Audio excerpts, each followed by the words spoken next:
TBCN presents Tampa Bay Soapbox, a special production to highlight the public's views on different topics. This edition features comments aimed at the 2012 RNC convention.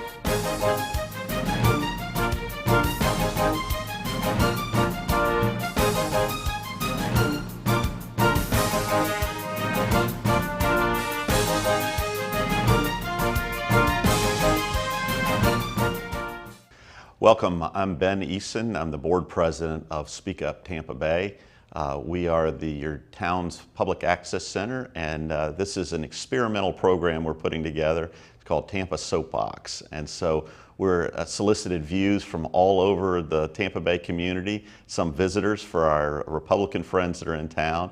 We felt like this is a great place to present a whole range of views, and it's in keeping with the spirit of public access. Hello, I'm Hillsborough County Commissioner Kevin Beckner, and I serve in a county-wide commission seat representing all the citizens of Hillsborough County. I am very proud and pleased to welcome our visitors to the Republican National Convention here in Tampa, a historic occasion where important discussions will be taking place. Now, for those of you who live locally, please listen to this message for key information regarding ways you can stay informed about convention details. I hope you will take time out of your busy schedules to enjoy the many amenities we have. Delight in the Latin flair of Ybor City and enjoy a true Cuban sandwich and café con leche, which is a rich, tasty Cuban coffee. Ybor City was home to hundreds of cigar rolling factories in the last century, and you can still buy hand-rolled authentic cigars at the shops there. A number of these beautiful historic factory buildings still stand today and have been converted into modern businesses that demonstrate the area's commitment to historic preservation.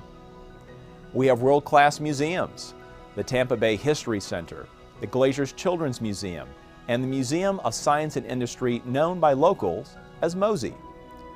You can also catch the finest Broadway and opera productions, which are showcased at the David A. Strauss Center for the Performing Arts. Hillsborough County is also home to the mighty University of South Florida Bulls, a major force in the Big East Athletic Conference with a student enrollment of over 47,000. The beautiful University of Tampa is a wonderful downtown treasure, which was originally a busy hotel built by railroad magnate Henry B. Plant in 1891. If you're a naturalist, take in the natural beauty of Hillsborough County by canoeing through Lettuce Lake Park and spotting wildlife and native plants, or take a boat ride from Tampa Bay out into the beautiful Gulf of Mexico. Speaking of wildlife, we also have the nationally known destinations of Lowry Park Zoo and Busch Gardens that visitors flock to all year long. And consider a day trip to Plant City to see its train station and enjoy fresh strawberries for a homespun taste of Americana with a small-town charm. I'd like to sincerely congratulate the many organizers of the Republican National Convention and welcome all who visit Tampa Bay. We're glad you're here. And for residents, remember, Hillsborough County government is open for business, just not business as usual. County services will be relocated from downtown out into the communities where you live. To learn more, visit hillsboroughcounty.org/RNC or call 813-272-5900. To contact my office, please go to commissionerbeckner.com or call 813-272-5730. We'd love to hear from you. August 27th through the 30th is truly Tampa and Hillsborough County's time to shine.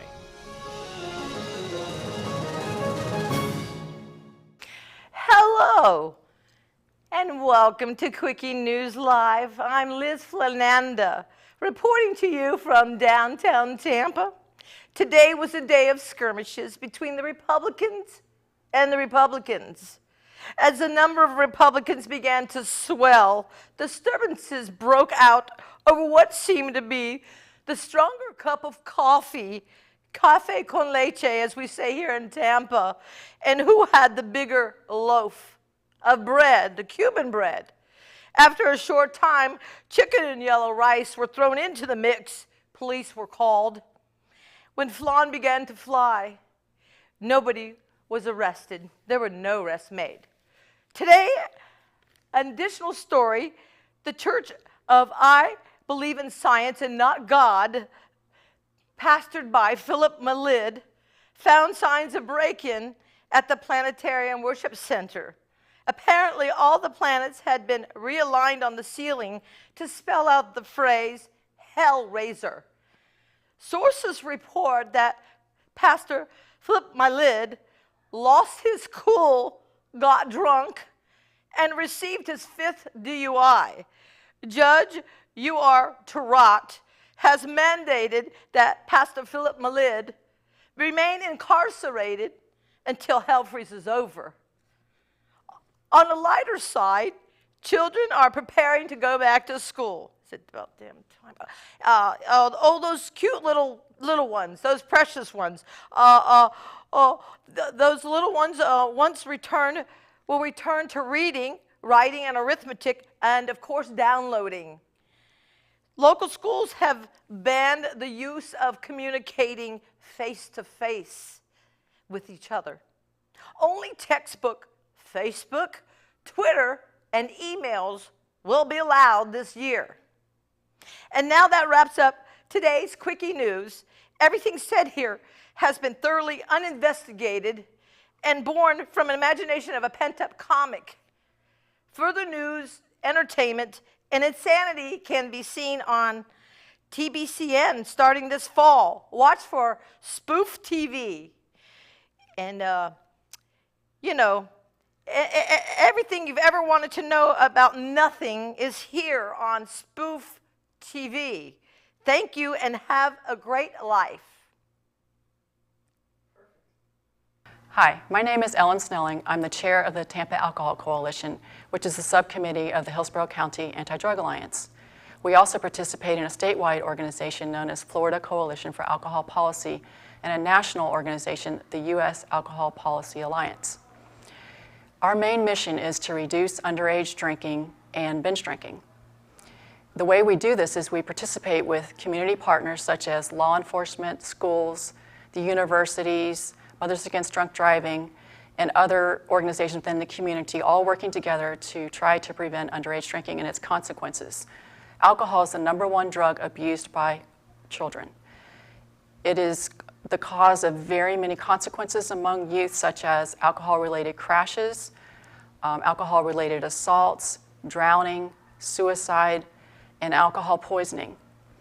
It is estimated that it costs the state of Florida $3 billion a year to try to fight against alcohol abuse among youth. One thing that I wanted to talk to you in particular about today that I think is a problem is something called Alcopops. Now, you may have never heard of this. What Alcopops is a sweetened, fruity beverage within a bright label that is packed with alcohol. And one of the types that I'm particularly concerned about is called Four Loko, and another one is called Pabst Alcohol Blast. These two beverages are available in any convenience store, and they're very popular among youth.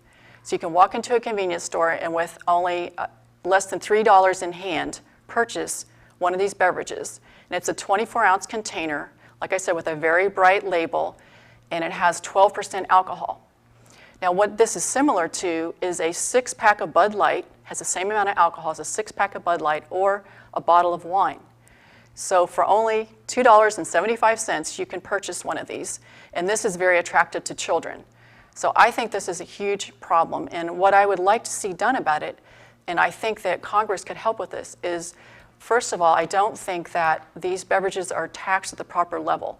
So even though they're high in alcohol, and just so you understand, regular beer is usually 4 to 5% alcoholic beverage by volume. Whereas these Alcopops, particularly, like I said, Blast and Four Loko, are 12%, which is very similar to wine, yet they're all taxed at the same level. So I feel like that's one of the reasons they can be offered so cheaply. And cheap products are very attractive to youth because they don't have much money, so they want to buy lower cost items. So if we increase the federal and the state excise tax on this product, then I feel like that can help raise the price, and it would bring revenue into the state and federal government to help fight against underage drinking. Another thing is the label. The label, I wish I could show it to you, but it's very bright and colorful, and it looks like more of an energy drink. So sometimes young people can actually purchase these and bring it to the clerk, and the clerk at the store doesn't even recognize it as an alcoholic beverage because it doesn't look like a beer or wine. The same thing with parents. If a parent sees a young person with one of these beverages, they may not recognize it as alcohol.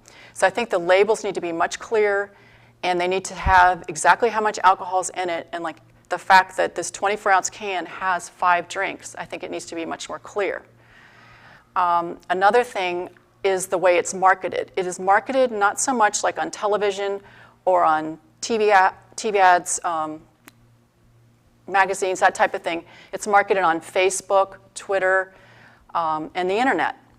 And the type of advertising has like hip hop music, that type of thing. So it just seems like it's marketed towards very young people. Again, the drinking age is 21, and the type of people that generally drink these kind of products are under the age of 21. So I think the advertising can be worked on as well. So these are some of the things I think can be done about this particular product. But I want to thank Congress for all that they have done as far as underage drinking, because there's been a couple of things in the past 5 or 6 years, such as the Stop Underage Drinking Act that was just renewed, and also UDL, which is enforcing underage drinking laws. And both of those are very helpful to coalitions around the country to help reduce underage drinking. So for this year, if you could please look at this particular product, it's high alcohol Alcopops, and some of the brand names are Four Loko and Blast. If you could look at those more closely and see if they could be taxed at a higher level, I believe that would do a lot towards reducing underage drinking. Thank you. Greetings, my name is C.C. Dickens, and I am so glad to be able to represent in this partaking. My thing that I want to talk about, and I'm not going to take a whole long time, but I do want to talk about something that I think that everybody has something to say about it, but it seems like no one is doing anything about it. And that is the case of the sagging pants. Everybody's tired of it. And I don't care where you look, whether it's on the television, I don't care what race of people you're talking about, you're going to see somebody sagging pants. And some people said that it originated in prison, with prisoners either having clothes that didn't fit, or they were having an open invitation to their behinds. And we know what we're talking about there. And then you've got it coming right out and transcending right on the streets. You got it transcending into the hip hop culture. And so now you have boys, girls too, wearing their pants down below their butts, showing their underwear, showing boxers, dirty and clean. I know that sounds real bad to everybody, but it is bad.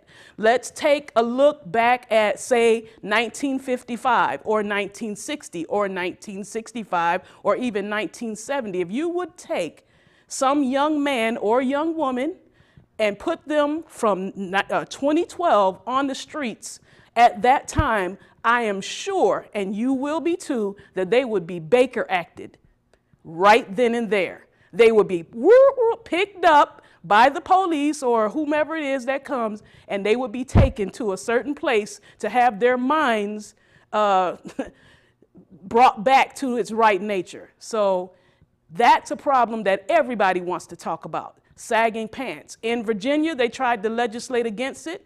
And in another place, they tried to legislate against it. And my question is to all of you who are listening, especially in government in this country, who's getting paid and who is afraid? I'm going to say it one more time. Who's getting paid and who is afraid? Because if state tried to legislate it and it was brought down at higher levels of government, somebody's getting paid or somebody's afraid. And I tell you what, we need to find out who it is and why can't this be done. There should not be any right-minded American people walking around with their pants down. Thank you. Tampa Bay Soapbox. Hi, my name is Randy Adkins. I'm the host and executive producer of Sports Sound Off. We are right here on this station, and we're here for you, the sports fan. Whether it's the Tampa Bay Buccaneers, whether it's the Rays, whether it's the Magic, the Lightning, our Rowdies, USF football, or UT baseball, if you're a sports fan, I want to make sure you have the opportunity to sound off about what you care about, local sports. Now, what does that mean? It means that every week we have a local personality, a sports person that you know, that you want to know more about. How did he become a sports personality? How did he become our hero? Who was there to help him go along the way? And what we do is we talk with that person. Then we update you on the latest happenings of the world of sports. Are the Bucks leading the division? Are the Saints trampling us? What's happening with the Rays? Whatever it is you want to know, we talk about it, and you get to participate. Every week you can call in on our live television broadcast and talk to your sports heroes and sound off. Do you think Madden needs some help with his batting order? Do you think that the guys that are calling plays for the Bucks need some help? Well, you can be the Monday morning quarterback. In addition to that, we give you the opportunity to send me emails or sound off on our Facebook page, which is Sports Sound Off. The real question is, what do you want to do? Do you want to sit there and complain about what the teams are doing, or do you want to participate? Well, we give you the opportunity every week right here on TBCN. Now, I'd like to take this opportunity to welcome all those that are here for the RNC, all the sports fans. You may think that Tampa Bay is not really a big sports town, but of course we've hosted several Super Bowls. We have two world champion football teams and a world champion hockey team. So the question really is, you come to the Mecca of sports, are you going to take part in what we do? We'd love to have you. We welcome those that are here. We also want to make sure that every sports fan that watches knows they can take part. Guys, sound off. Again, that's Randy Adkins, and we thank you. And we look forward to seeing you again every week right here on TBCN. Tobacco is the leading cause of preventable death in the United States. It's responsible for 443,000 deaths a year. That's 1 in 5. It's also responsible for $96 billion in medical costs, not to mention the $97 billion in lost productivity. Hi, I'm Lindsay Wilson. I'm the community coordinator of the Tobacco-Free Partnership of Hillsborough County here in Florida, and the lead agency of the partnership is the Hillsborough County Anti-Drug Alliance. Today I want to talk to you a little bit about the effects of tobacco, as well as what we can do to help combat this epidemic. Of current smokers, 90% started before the age of 18. Youth are being targeted through both advertising and through the sale of candy-flavored tobacco products, anything from cherry to grape-flavored small cigars, and even snuff and dip. They're being targeted, and really just Big Tobacco is doing what they can to really get this youth to purchase these products to start them young. Nicotine, of course, is very addictive. The addiction leads to actually reduced lung growth in youth, not to mention COPD and, of course, cancer of many different kinds as adults. In addition to nicotine, there are over 4,000 chemicals in cigarettes, 4,000 chemicals, 69 of which have been proven to be carcinogens. And adults and even youth, of course, suffer from asthma attacks, something as simple as being in an apartment unit where somebody in the unit next door is smoking a cigarette. The smoke can travel through the air ducts and cause an asthma attack for the person in the unit next door. And now even as a step further is third-hand smoke. And third-hand smoke is the smoke that's left behind on both our clothing and even furniture, those of which can also cause asthma attacks. So what can be done? Currently, there are mass media campaigns. You may have seen the CDC commercials now that are quite graphic and actually proving to be very effective for just the short 12 weeks that they were running. There are comprehensive community programs, much like the one where I work. There's statewide tobacco control programs and, of course, school policies that have also been proven to be very effective in preventing the initiation of tobacco. So what we need now is commitment. We need commitment to sustain these programs. We need commitment to expand these programs. We need to reach an even greater number of people. We need to create an environment that makes it more difficult for individuals to access tobacco, create an environment that is more smoke-free, like smoke-free parks. Price increases have been proven to be very effective. We need to make tobacco less accessible and de-glamorize tobacco for our youth. And of course, making cessation services more accessible and more affordable. Thank you for listening today, and let's make our next generation tobacco-free. Well, hello. How you doing today? You probably ain't used to seeing me behind this set right here, but we're doing little things different here today. We're going to kind of go over the GOP convention. I think that's where we at. And I really think myself, it shouldn't be a GOP convention. It should be an American convention. Convention to the point where we all under one umbrella, because we under one land. We all own one land. So when you go on with the Republican, Democrat, Tea parties, and what you call we can't do all that. You know, we just got to be able to be one focus. See, one focus is one mind, and then one mind seems to not be able to gather all the other minds together, because we're having problems with Congress, we're having problems with, you know, the GOP whole thing, Democrats, Republican, independent parties, Tea parties. I mean, really, come on, it sounds like a dysfunctional family. I mean, when we can go under one umbrella, you know, because we do it in the Olympics, you know, we go under one umbrella. I mean, that's the only time when the whole world come together for games. It's time out for games. It's time to focus on the people, get the people what they want. And that's functional America, America that's functioning under one rule. The rules that goes on in California should be the rules that goes on in New York. And the same should apply with the Midwest and Texas. The same thing when we go on every 4 years to race for the White House. There shouldn't be no race for the White House. The White House should be something that should be the finish line to the race. Because when you're racing for the White House every 4 years, you're going to seem to run across problems like you run across now. People asking for birth certificates, people asking for tax, you know, income tax statements. Well, there shouldn't be none of that here in America. America is supposed to be a functional, you know, strong party, a party that says that we got our stuff together over here, but we don't have our stuff together over here. As you can see, anytime we race for the White House every 4 years and start bickering about who's doing this and who's doing that, it's a whole different ball game nowadays, people, because it's all about the people. If you're a Republican, a Democrat, or you work in Congress, you should be able to be on the same team. Everybody should wear the same jersey. It shouldn't be an elephant and a donkey. You know, it should be a bald eagle that flies and soars to make everybody happy in America.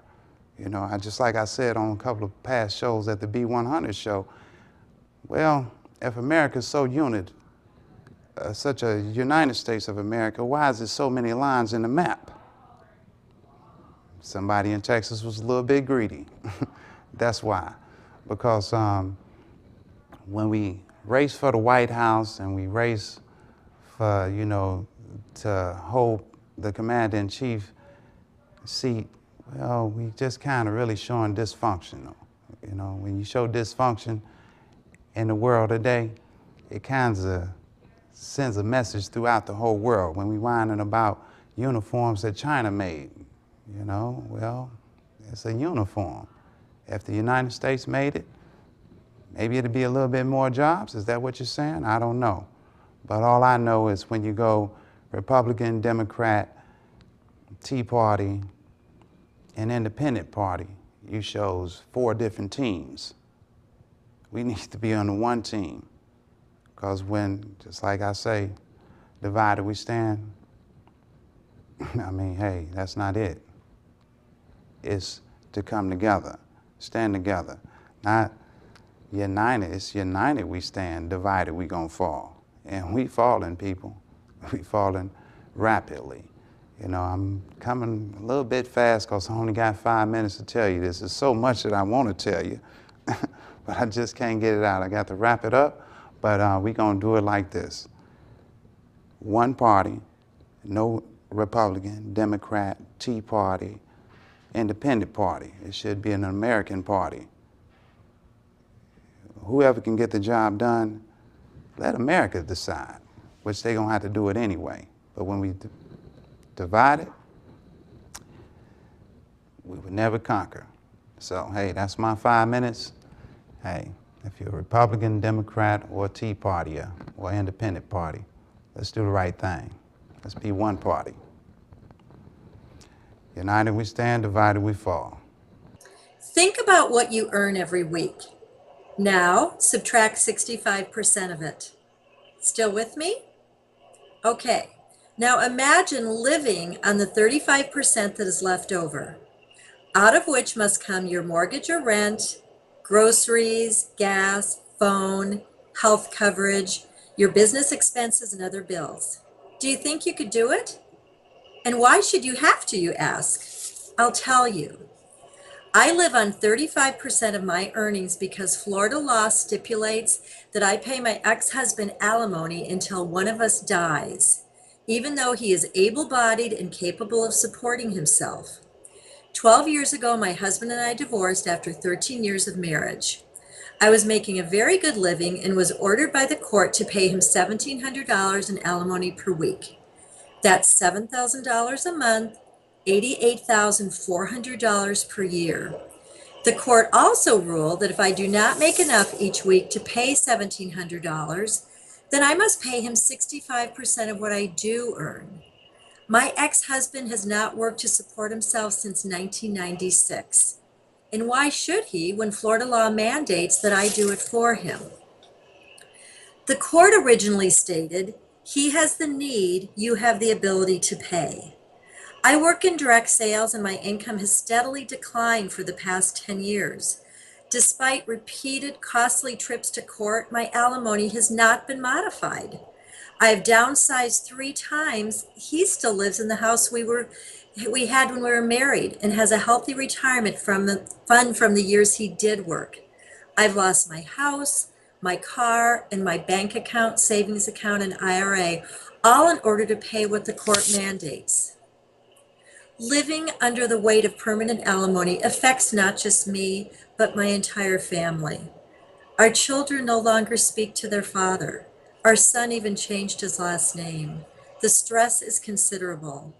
I'm almost 62 years old and would like to retire in a few years, but that's not an option for anyone living under permanent alimony. I had a stroke last year, but my attorney says it would be very expensive to present a case about my health. Actually, I should say former attorney. She will no longer represent me because I've run out of money. I now have the need. He now has the ability to pay. Where do you turn when the law of the land turns against you? But no one seems to be listening. Will you listen? Life, liberty, and the pursuit of happiness. Available to everyone in this great country of ours, unless, of course, you have a permanent alimony judgment against you. Does your state have such a law on the books? This past year, Massachusetts passed legislation abolishing permanent alimony, and a similar law passed the Florida House, but not the Senate, and will be on the agenda again in 2013. I have every hope it will pass. But until then, I am sentenced to my present impossible circumstances. I'm talking to you today because I feel I have nowhere else to turn. Thank you for listening. Hello, everyone. I'm Yvonne Yoli-Capine, Tampa City Council, District 3 at large. And I want to say welcome, a very big welcome, to the National Republican Committee that is coming to our town and all the guests that come with it. Everyone, stay safe, stay cool, and enjoy our wonderful, wonderful city. Thank you. Change your life. Learn TV and internet video production skills at TBCN in Tampa. Become a skilled video producer quickly and inexpensively. Learn audio, editing, lighting, and camera basics. Produce multi-camera videos for TV, the internet, business, or pleasure.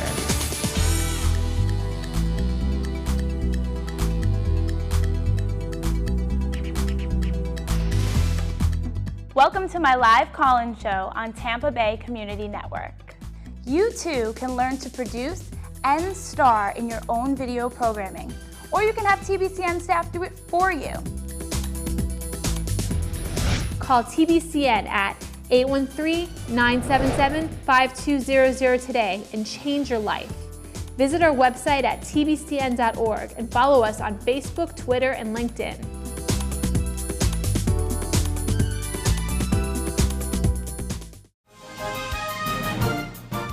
You're watching Tampa Bay Soapbox.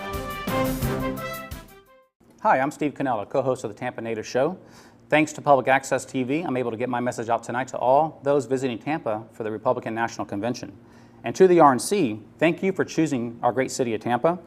And you know, the Democratic and Republican conventions, they're a tradition in American politics. And when you chose Tampa, you chose a city steeped in tradition due to our unique history and also our diversity of culture. The Tampa Native Show keeps that tradition going by keeping our history alive. But that only happens by keeping public access alive.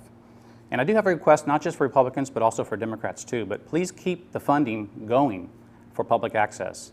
It helps shows like ours continue, stay on the air, helps citizens like us exercise our right of freedom of speech. And, but when you support public access TV, you're supporting the Constitution of the United States. And I will say this, public access television is freedom of speech. It is the First Amendment in motion. Thank you very much for visiting our great city. We're so glad you're here. Get to know Tampa. I think you'll love it. And for more information, go to tampanativeshow.com, and you'll see all the information about the Tampa Natives Group and the Tampa Native Show. Thank you very much. Bye now. Welcome to Tampa. My name is Lisa Monteleone, and I'm a city councilwoman representing District 7. I'm so fortunate to be representing District 7 because within my district lies a lot of the gems of the Tampa Bay area. One of them, the University of South Florida, and all of the amazing things that go on at USF, including their robotics program and their medical research. We also have Moffitt Cancer Center as an economic development driver in our area. So I'm very fortunate that we have those intellectual and economic driver opportunities for people to work in Tampa. In District 7, we have not only fantastic places to work and study, but we also have great places to play. So in addition to USF and their programs for higher learning, we also have great hospitals and places for people to work at Moffitt Cancer Center. And that is a fantastic research facility as well. But I know you're here to look for adventure, and we have one of the best places to play in all of Tampa, and that's Busch Gardens. So go over to Busch Gardens and ride a safari or jump on a roller coaster. You can also go to Mosey and look at the stars because we have a world-class planetarium there. There's great things for the kids to do, and visit the rope course if you're on the adventurous side and want to climb some ropes at Mosey. There are fantastic opportunities for dining in our area. So if you're hungry, you can have anything from Mexican to Indian to Asian to all kinds of American food. We've got fantastic restaurants in our area. So I encourage you to not only satisfy your desire to play and your desire to eat, but also if you want to go and spend some time in nature, we have some of the best parks in our area too. So we've got fantastic opportunities for you there. And the last thing I want to mention is golf, because my son is a golfer, and we've got 7 or more, if I'm missing anybody, golf courses for you to enjoy. Some of them private at country clubs and some of them public. We've got the Babe Zaharias golf course, and Babe Zaharias is a fantastic historical figure in women's sports, and that deserves some attention. If you want to go to USF and not only tour the school, but you can also play golf there because we have a fantastic course at USF called the Claw. I hear it's quite challenging, so if you want to visit the Claw, I suggest that you hone up on your game. But that is a fantastic opportunity for enjoyment, for touring the area, and for dining in our District 7. So please make it out to that area and enjoy yourself. I hope the 2012 Republican Convention is the best ever. And I'd love to hear from you afterwards to let me know what your experiences were like visiting our city.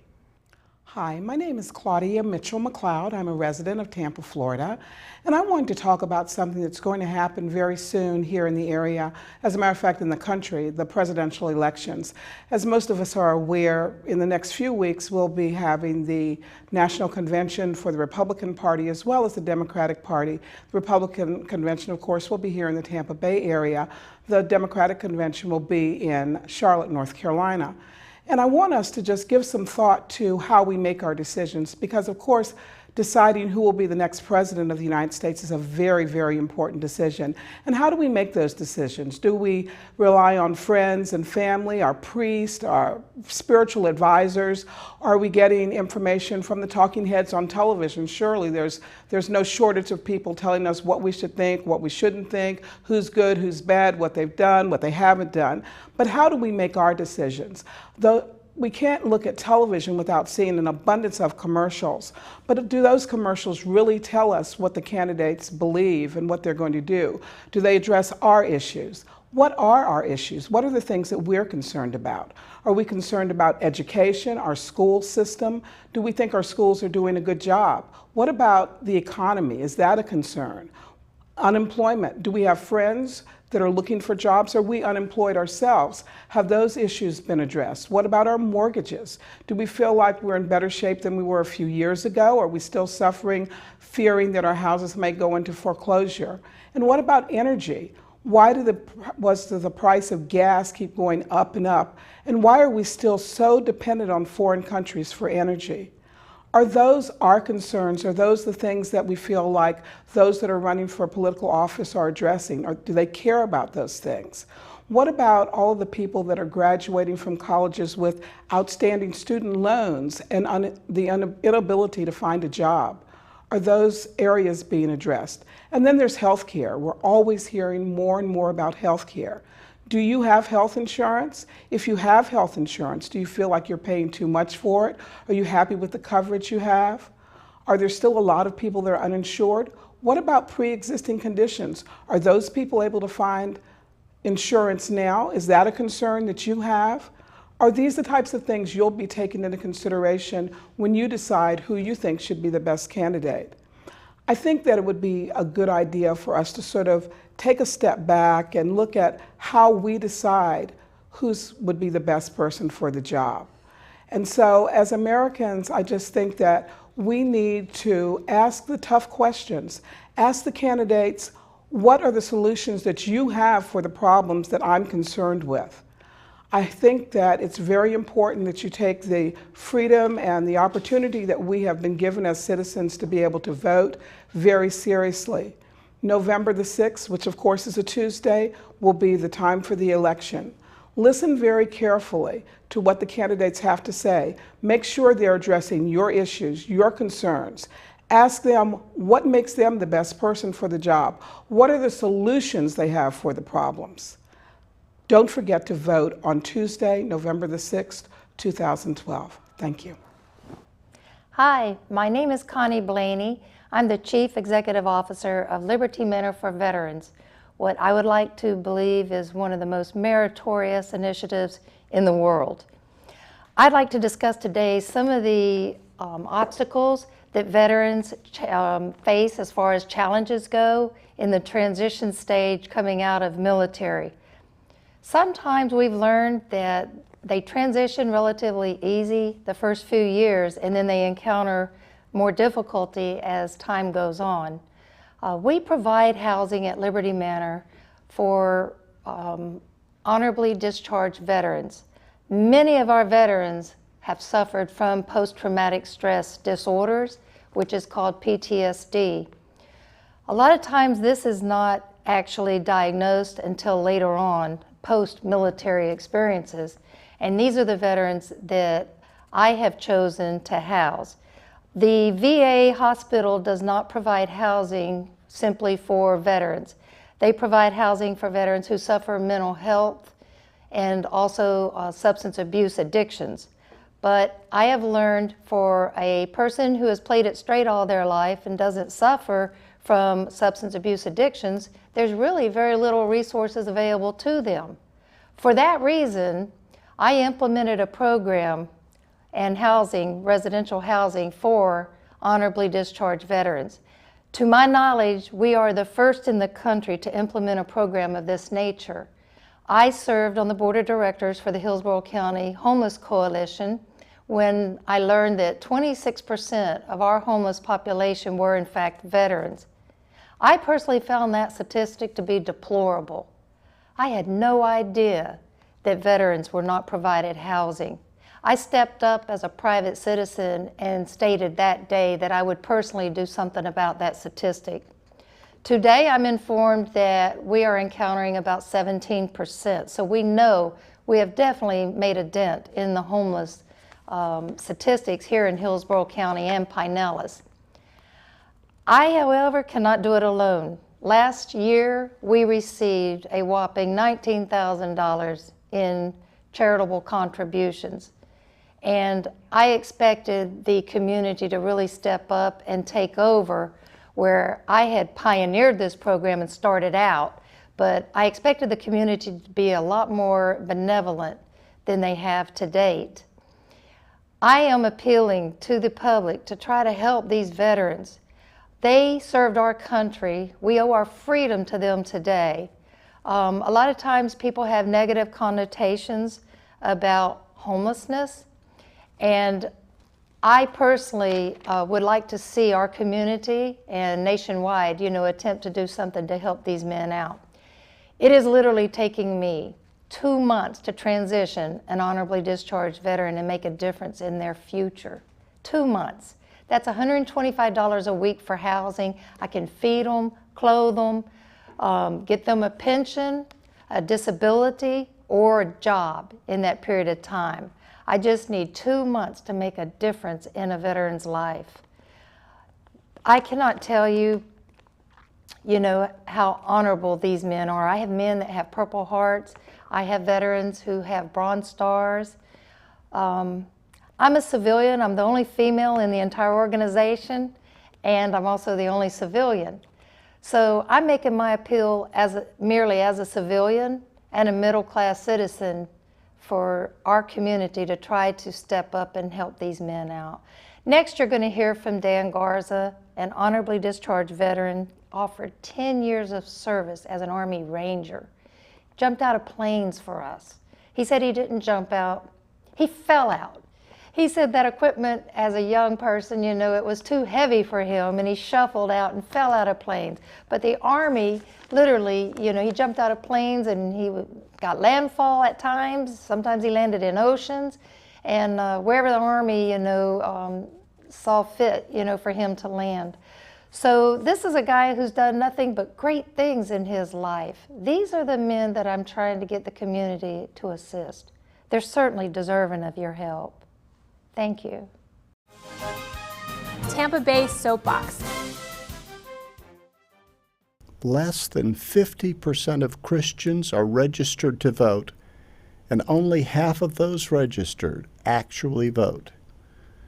By and large, the evangelicals have abandoned the voting booth. We could have won every election by a landslide if only we had voted. We could have continued to control our schools, and we wouldn't have had the delinquency, crime, and disrespect of God we see in our school children. Now, instead of biblical truths, our schools teach the virtue of tolerance, where everything is tolerated except God and those who follow Him. Remove the Bible from our schools. Remove prayer. Rewrite the textbooks. Remove the lessons of our founders. Exclude Jesus and Bible history. We said, go ahead, glorify Marxism and socialism, and mock God-given free enterprise, and teach only evolution. We failed to elect those who would honor God. Didn't we care about teaching the truth of His Word? We could have been in control of who would be appointed to the Supreme Court and not had the terrible anti-God decisions which have come from it. When Christians didn't vote, we gave up our right to screen immigration, and we've loaded our land with pagan religions, drugs, and terrorists. We allowed our churches and pastors to be controlled and silenced, losing our power to proclaim the truth from our pulpits. Uninvolved churches are on every corner. When we didn't vote, we said it didn't matter that chaplains in the military can't mention the name Jesus when they pray. We sat on our hands and watched TV and enjoyed the good life, which God's freedom had made possible. We allowed our nation, without opposition, to slide to the brink of disaster. The politicians we allowed to be elected confiscated far too much from our wages with high taxes, and they loaded us with enormous debt by careless spending and gave our money to evil dictators around the world. We said it was okay to disarm our nation and make ourselves vulnerable to those that want to kill us. A welfare system was put in place which encouraged single motherhood and absentee fathers. The more children out of wedlock, the more the young lady received in government aid. No-fault divorce made it easy to walk away from our marriage vows. We allowed government agencies like the EPA to steal our private property and close down businesses through control, regulations, and confiscation. We said, it's okay for unelected czars and presidential executive orders to overrule acts of our Congress. We're guilty before God for all of this because we allowed our nation to be purged of what was good when we didn't vote. So many died to preserve our freedom to choose who would govern us. The Christian world is largely responsible for the evil we see around us. We bought the lie, oh, don't talk about politics or religion. No, instead, we discussed the weather and sports. We bottled up the truths we knew and owed to others and became politically correct. November 6th, this may be our last chance. Multiply your vote by talking to people you know. Reach God-fearing Christians and Jews in your sphere of influence. Champion the vote. Here's a website that helps you register and get others involved. ChampionTheVote.com. To vote on November 6th, you've got to register before October 25th. ChampionTheVote.com website makes registration easy, and it works in any state. A handful of votes could decide this election. What part will you play? Champion the vote. Hi, my name is Catherine Shurik. I'm both an anthropologist and going back to school as a graduate student at this time because I'm one of those people who had not been able to find some work. There are a number of issues that people like myself are concerned with that are going on right now in politics. Number one, of course, is the education perspective. There are a lot of issues as far as being able to get financial aid, and a lot of educational institutions are getting their funds cut. This is a major issue for those of us attending graduate school at this time, especially graduate school, more than undergrad. Another issue is women's rights. Women have been majorly under attack in the past couple of years, particularly focusing on birth control, abortion, to be the major ones, of course. Being a woman, that is a major issue for us, to have our rights preserved. Another major issue is gay rights. There is no reason for people not to be able to have gay marriage as a legal entity, because if everybody else is allowed to get married, there's no reason why they shouldn't. What are your stands on these issues? These are major issues that we are facing right now. Besides that, another very major issue is shipping our jobs overseas. This is the The presidential candidate Romney has been known to ship his own jobs overseas. And a lot of our candidates, our senators and representatives have been doing the same thing. As a result, we are the ones that are short on jobs here, even those of us with an education. It's impossible to get jobs. How are the Republicans going to handle this situation? These are the main issues that are of concern at this time. Hello, Floridians. My name is Deb Krekich. I'm here today to talk about the scourge of medical malpractice in the state of Florida and the need for improved patient safety. The Florida Wrongful Death Act needs repealing immediately. My goal is to raise awareness on this important healthcare issue when choosing a hospital or doctor for your care. This is my story and my notice of intent.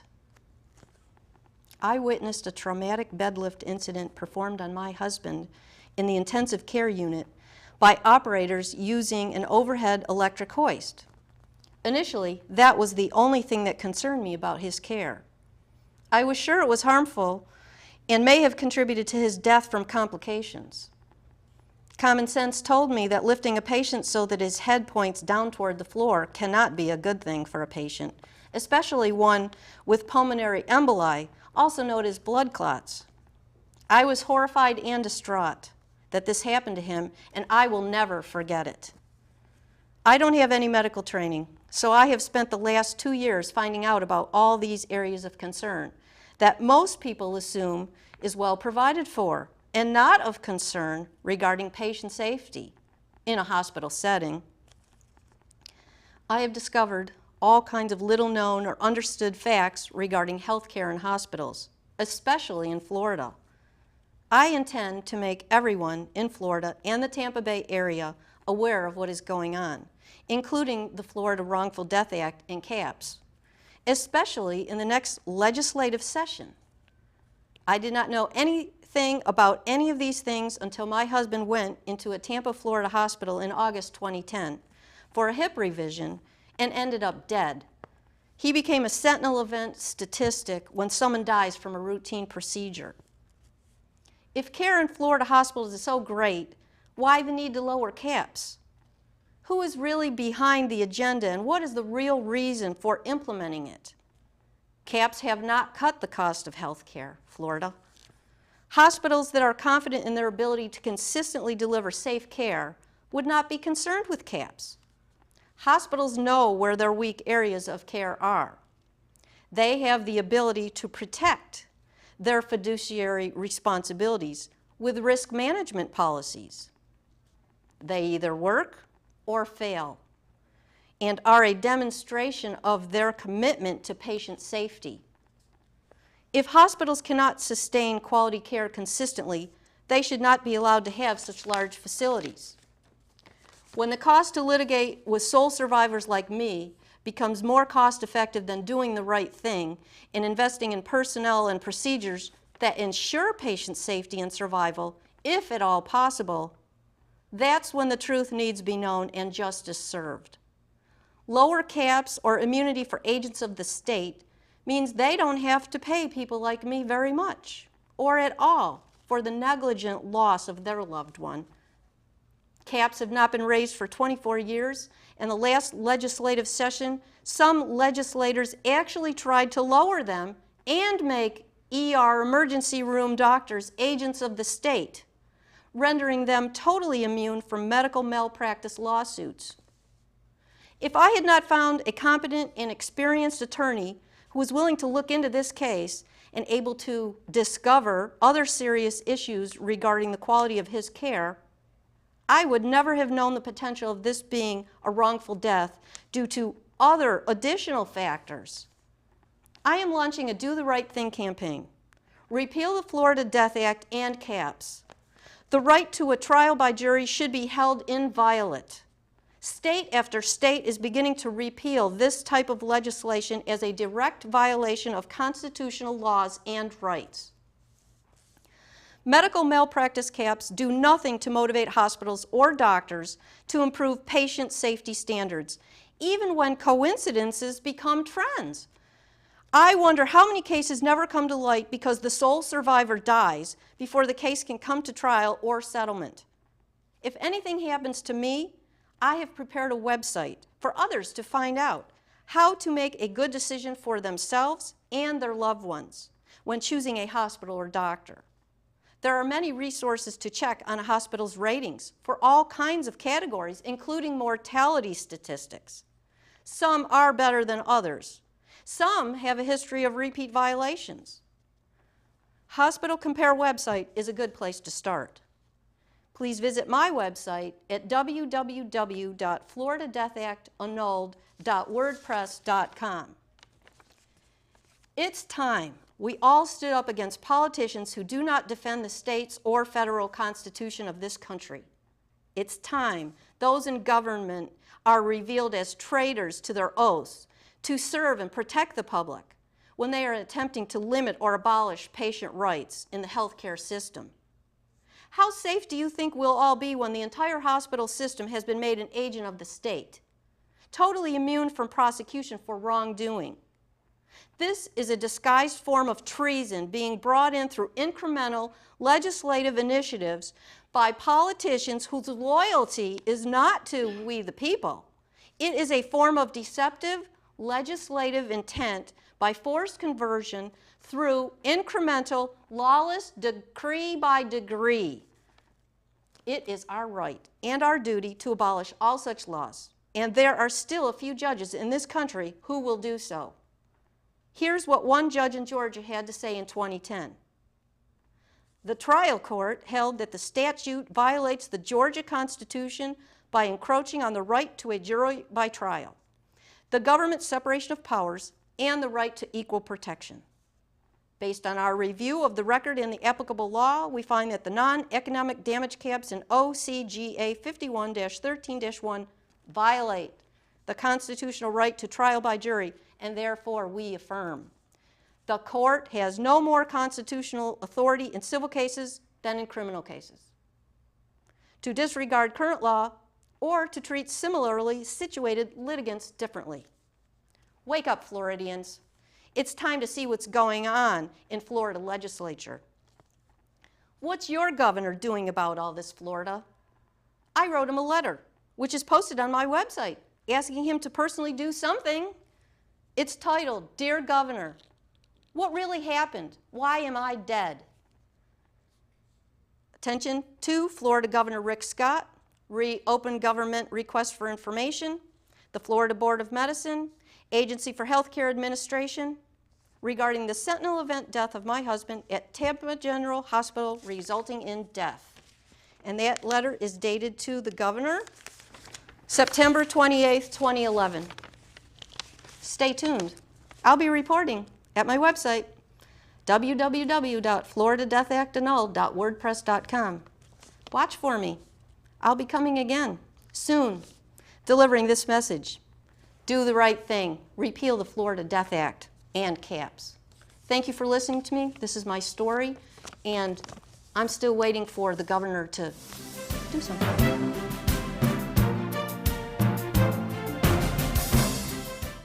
For a copy of this program, or to record a different message for family or friends, please call 813-977-5200. Credit cards welcome.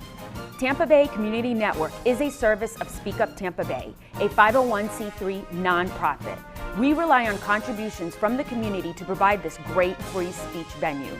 Please consider donating through our website at www.tbcn.org or send contributions to TBCN, P.O. Box 4177, Tampa 33677.